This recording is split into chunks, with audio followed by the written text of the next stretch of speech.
दोस्तों, अखिलेश यादव लगातार पश्चिमी यूपी को साधने की कोशिश कर रहे हैं, खासकर गुर्जर समाज को साधने की तैयारी कर रहे हैं और अब बाकायदा एक रणनीति बना ली गई है जिसके जरिए 132 सीटों पर बीजेपी को चुनौती देने वाले हैं अखिलेश। क्या है वो रणनीति, समझेंगे। चंद्रकांत जी, अब अखिलेश ने ऐसी कौन सी रणनीति बनाई है पश्चिमी यूपी को साधने के लिए? देखिए, अखिलेश यादव इस समय उत्तर प्रदेश में जो कुछ भी कर रहे हैं, आपने देखा कि उनका पगड़ी वाला लुक बड़ा वायरल हुआ जब उनको सरदारों ने पगड़ी पहनाई। लेकिन अखिलेश यादव का जो इस बार का जो समीकरण वो बना रहे हैं वो भारतीय जनता पार्टी को बेचैन करने वाला। अखिलेश यादव खुलकर इस बात को कह रहे हैं कि आप लिख कर रखिए 2027 में हमारी सरकार आ रही है, समाजवादियों की सरकार आ रही है। क्यों कह रहे हैं? ये कॉन्फिडेंस कहां से आ रहा है? क्या सिर्फ पीडीए के भरोसे से ये कॉन्फिडेंस आ रहा है? इसके पीछे तमाम वजह हैं। पश्चिमी उत्तर प्रदेश की आज हम बात करेंगे। पश्चिमी उत्तर प्रदेश में बड़ा घटनाक्रम हो रहा है दोस्तों। पश्चिमी उत्तर प्रदेश में दरअसल महीना नवंबर में अखिलेश यादव एक बड़ी रैली करने जा रहे हैं और वो रैली इतनी बड़ी करने जा रहे हैं कि उसको पश्चिमी उत्तर प्रदेश से ही 2027 का शंखनाद कहा जा रहा है। जहां वो रैली कर रहे हैं पश्चिमी उत्तर प्रदेश में, वहां से वो 132 सीटों को सीधे सीधे साध रहे हैं। सीधे सीधे 30 जिले कवर हो रहे हैं। और अभी क्या चल रहा है? अभी महिमा इन 30 जिलों में तकरीबन 132 सीटों पर हर विधानसभा क्षेत्र पर गुर्जर सम्मेलन हो रहे हैं। गुर्जर की राजनीति को आपको समझना पड़ेगा। गुर्जर मुस्लिम्स में भी होते हैं, हिंदू में भी होते हैं। जैसे समाजवादी पार्टी में अगर आप देखेंगी तो गुर्जर समाज से इकरा हसन समाजवादी पार्टी की सांसद हैं, गुर्जर समाज से आती हैं। एक बात। दूसरी बात यह है कि अगर आबादी की मैं आपसे बात करूं तो पूरे उत्तर प्रदेश में 1 से 2%, लेकिन पश्चिमी उत्तर प्रदेश में सहारनपुर, नोएडा, गाजियाबाद, बागपत, ये जो बेल्ट है यहां पर 4 से 5% ये गुर्जर समाज की आबादी है, ये उनकी ताकत है। और गुर्जर समाज के जो सम्मेलन हो रहे हैं इसको कराने का जिम्मा, इसको पूरा मैनेजमेंट का जिम्मा उन्होंने दिया है राजकुमार भाटी को। अब राजकुमार भाटी को जानते हैं कि टीवी डिबेट का एक बड़ा चेहरा है। अपने तथ्यों से वो भारतीय जनता पार्टी की हालत खराब कर देते हैं। बीच में अखिलेश यादव ने उनकी तारीफ भी की थी और राजकुमार भाटी के बारे में उन्होंने ये कहा था कि हमारे ये ऐसे इकलौते प्रवक्ता हैं जो जब बोलना शुरू करते हैं तो भारतीय जनता पार्टी के लाखों करोड़ों अरबों रुपए बर्बाद कर देते हैं, क्योंकि जो वो पैसा खर्च करते हैं। ये बात हो गई। तो वो उस जिम्मेदारी को निभा रहे हैं।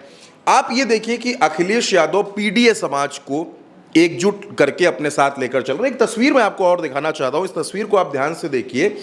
अखिलेश यादव बैठे हैं, राजेंद्र चौधरी बैठे हैं, प्रदेश अध्यक्ष श्यामलाल पाल बैठे हैं, रामजीलाल सुमन बैठे हैं, बाबू सिंह कुशवाहा जो जौनपुर के सांसद हैं वो बैठे हैं और देवेश शाक्य बैठे हैं।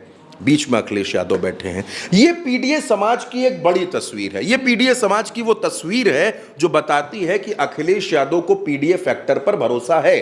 और इस पीडीए का ट्रेलर अखिलेश यादव ने 2024 के लोकसभा चुनाव में दिखा दिया। अब इसकी पूरी पिक्चर दिखाने की बारी है और ये पिक्चर 2027 में दिखाई जाएगी। 37 सीटों पर समाजवादी पार्टी जीती। राजनीतिक गुणागणित करने वाले लोग इसको और ज्यादा बारीकी से महिमा समझ रहे होंगे, बिल्कुल बारीकी से समझ रहे होंगे। अगर आप इसको समझने की कोशिश कीजिए तो ये 185 विधानसभा सीटें हैं।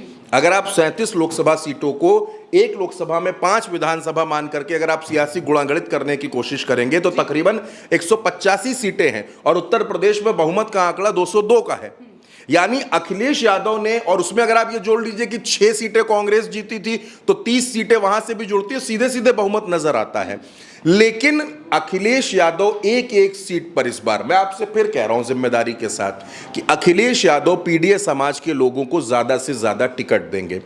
जिन सरदारों के साथ, जिन सिख समाज के साथ उन्होंने मीटिंग की वो भी उत्तर प्रदेश में अल्पसंख्यक हैं, पीडीए का हिस्सा है। तो पीडीए यानी कि पिछड़े, दलित, अल्पसंख्यक, इसमें आधी आबादी भी है, इसमें अगड़े भी हैं। अखिलेश यादव बार बार एक बात कहते हैं, वो कहते हैं कि जो पीड़ित है वो पीडीए है और हम पीडीए समाज की बात करेंगे। तो पीडीए समाज को वो अपने साथ जोड़ रहे हैं। और सबसे बड़ी बात, पश्चिमी उत्तर प्रदेश में उन्होंने सेंधमारी शुरू कर दी है।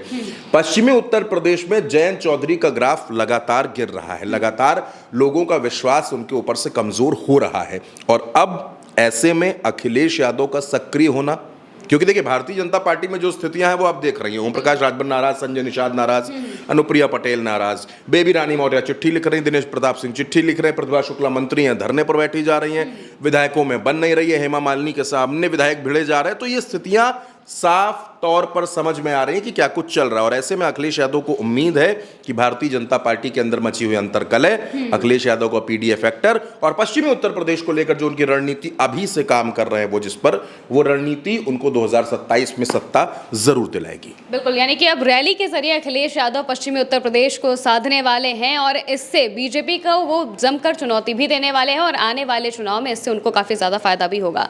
जो भी अपडेट सामने आएंगे हम आप तक जरूर पहुंचाएंगे। फिलहाल के लिए मेरे साथ इतना ही। आप देखते रहिए भारत एक सोच।